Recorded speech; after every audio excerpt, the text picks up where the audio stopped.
Math छठी class exercise 4.1 question number 1। ये question दे रखा है भाई, चित्र दिया हुआ है, 5 बिंदु बताने हैं। तो डी एक बिंदु हो गया, ई दूसरा बिंदु हो गया, ओ तीसरा, बी चौथा और सी पांचवा बिंदु। एक रेखा डी बी, डी और बी एक रेखा क्योंकि इसके दोनों तरफ तीर के निशान है। डी ई, डी और ई इधर भी तीर का निशान और इस आगे देखें तो ये भी तीर का निशान, ये होगी रेखा। 4 किरण ओ और सी, सी की तरफ तीर का निशान है, जब नहीं बना रखा है तो ओ सी, ओ बी, ओ और बी, ओ फिक्स बिंदु है और बी की तरफ तीर का निशान है। 5 रेखाखंड, रेखाखंड में जगह फिक्स होती हुई डी और ई के बीच की दूरी, ई और ओ के बीच में डी ओ, डी और ओ के बीच की दूरी ओ सी, ओ सी, इस प्रकार ये रेखाखंड हैं। छठी class math chapter 4 exercise 4.1 question number 2। आकृति में दी हुई रेखाओं के सभी संभव प्रकारों के नाम लिखो, यानी सभी रेखाओं के नाम लिखने हैं। हम ये कैसे करेंगे, ए से शुरू कर देंगे, पहले लिखेंगे ए बी, फिर ए सी, फिर ए डी, ये हमने लिख दिया। ये रेखा का हमने इसके ऊपर निशान बना दिया, भाई ये रेखा का निशान होता है।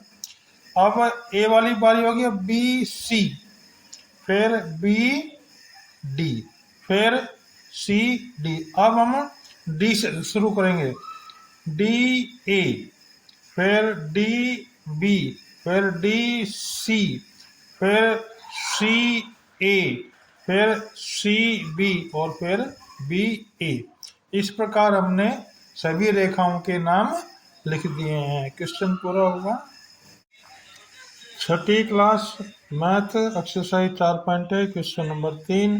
आकृति को देखकर नाम लिखिए। आकृति नंबर ए भाग, रेखाएं जिनमें बिंदु ई सम्मिलित है। ई देखो अभी यहाँ ई है, एक तो ये रेखा बन रही है अभी ए ई, तो हमने ए ई लिख दिया, और ई कहाँ है इसके अंदर, तो ई एफ, हमने ई एफ लिख दिया।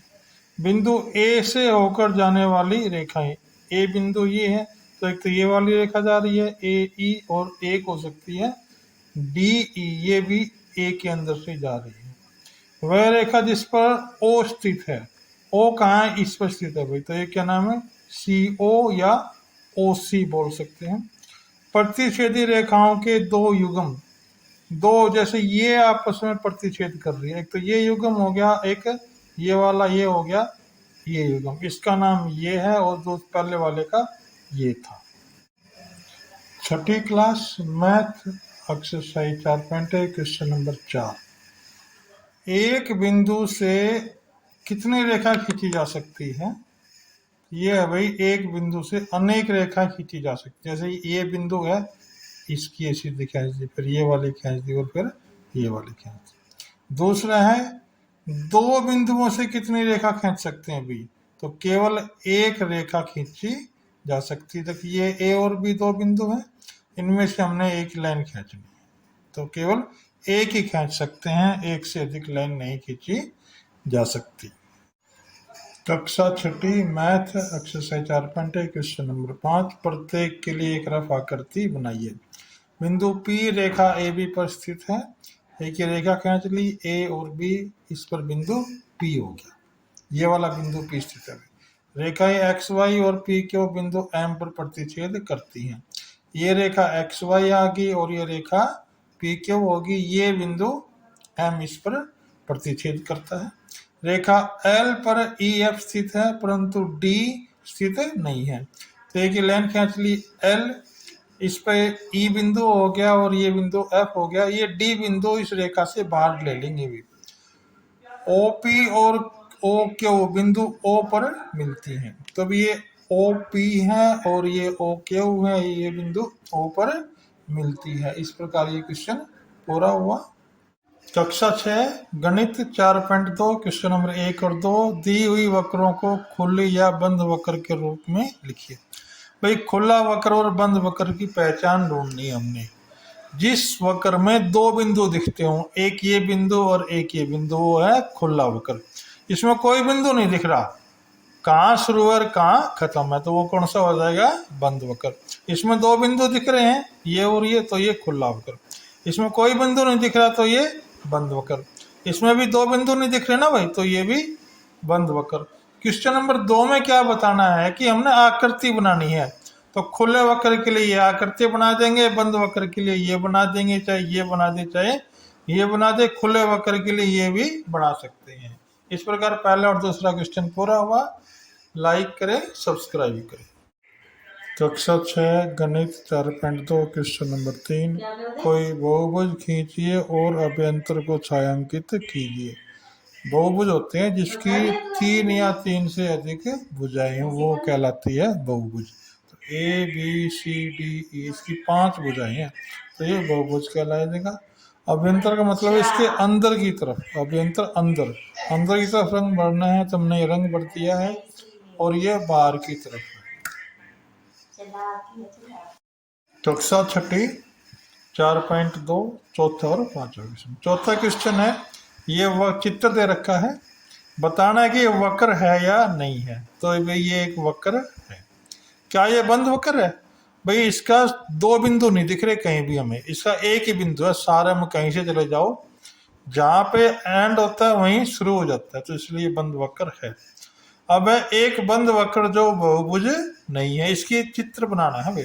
तो हम यहाँ शुरू कर लेते हैं। इसमें इस प्रकार एक बना लेते हैं चित्र। ये बन गया बंद वक्र जो बहुभुज नहीं है, यानी कि इसकी भुजाएं नहीं दिख रही है। बी केवल रेखाखंड से बनी हुई खुली वक्र। तो भाई एक ये रेखाखंड है, एक ये रेखाखंड है, तो ये हो गया खुला वक्र। 2 भुजाओं वाला एक बहुभुज, ये भाई 2 भुजाओं वाला बहुभुज संभव नहीं है। Class 6 math exercise 4.3 math question number 1, नीचे दी गई आकृति में कोणों के नाम लिखिए। कोण क्या होता है? जब 2 भुजाएं इकट्ठी मिलती हैं, जैसे ये भुजा और ये भुजा, यानी कि ये डी ए और ए बी कहाँ मिल रही हैं, दोनों ए बिंदु पर मिल रही हैं, तो डी ए बी या बी ए डी कोण होता है। कोण का ये चिन्ह होता है, हम इसके आगे कोण लगा देंगे। अब देखिए कोण बिंदु बी पर ए बी और बी सी मिल रही है, तो इसका नाम हो गया कोण ए बी सी। बिंदु सी पर देखिए, सी पर सी डी मिल रही है और सी बी मिल रही है, तो इसका नाम क्या हो गया? कोण बी सी डी। ऐसे डी पर देखिए, डी पे ए डी मिल रही है और डी सी मिल रही है, तो कोण सी डी ए इसका नाम हो गया। इस प्रकार हम इनके नाम लिखते हैं, और ये कोण का चिन्ह है।